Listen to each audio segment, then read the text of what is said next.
Matapos gisahin ni Senador Jinggoy Estrada sa budget deliberations sa Senado nitong Martes, ayaw na raw ni Chairperson Grace Pulido-Tan na humingi ng budget ang Commission on Audit o COA sa Kongreso. Mas mabuti raw kung gawin na lamang otomatiko ang paglalaan ng budget sa ahensya. Pero puna naman ni Estrada, sino naman ang magbabantay sa pondo ng COA? Narito ang aking report. Sa pagdinig ng Senado sa budget ng Commission on Audit para sa susunod na taon, I heard that it is your birthday today or tomorrow? Yes, Your Honor. Today or tomorrow? Today, Your Honor. Today. Malapit na pong matapos. nagsimula sa matamis na pagbati. How in the hell would I know if these are bogus or not? It's their business to know because it's their duty to know. Sino naman si Raulong senador? Sino naman si Raulong legislator ang magbibigay ng pera sa isang bogus NGO? I myself would have not allowed it. Pero nauwi rin sa mainit na pagtatalo. Aprobado na ngayon ng Senado at Kamara ang budget ng COA. Pero si Tan hindi pa tapos bumanat kay Senador Estrada. 7 oras daw silang pinaghintay sa Senado noong araw na yun. What a waste of executive time. Ayon pa kay Tan, tumawag daw sa kanya sa Senador Estrada para humingi na talaga sa Maynila ang isang kakilalang auditor. In my mind, nag-aalangan ako. I mean, why? You know, why? Sa dinami-dami, libo-libo ang aming mga auditors, bakit yun?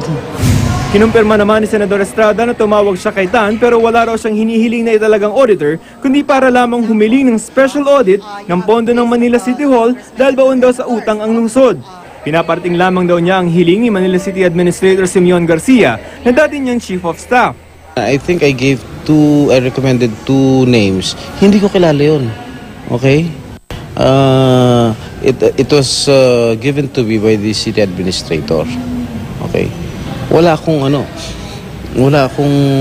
kilalang auditor eh. Pero nung hindi niya na-appoint, I never lifted a finger to call her up again. I do not have any intentions dahil hindi ako nakikialam, okay? Dinipensahan din si Senador Estrada ng kanyang ama, si dating presidente at ngayon Manila Mayor Joseph Estrada. Sabi ni Erap, humingi lamang daw si Jinggoy ng bagong auditor dahil gusto raw niya malaman kung bakit may pagkakautang na 3.5 billion pesos ng Maynila, maliban pa sa 613 million pesos sa Meralco at 57 million pesos sa Maynilad. Si Tan pa nga raw ang humingi ng pabor kay Jinggoy.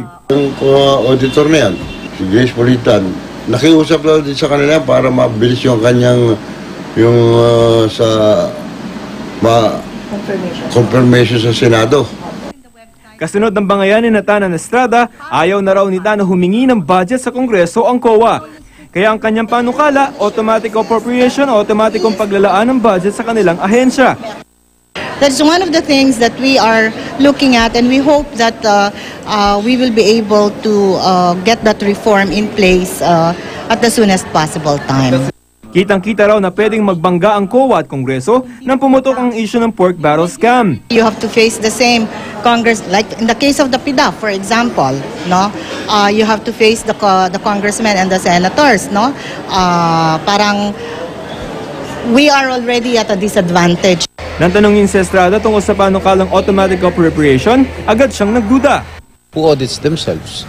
Kung meron silang irregularidad, siyempre matatakot yung resident auditor nila sa chairman o sa mga commissioners. Baka ilipat sila o tanggalin sila sa pwesto. Isa si Estrada sa 3 senador na sinampahan ng reklamo, kaugnay ng di umani-manumal yung paggamit ng PDAF o Priority Development Assistance Fund.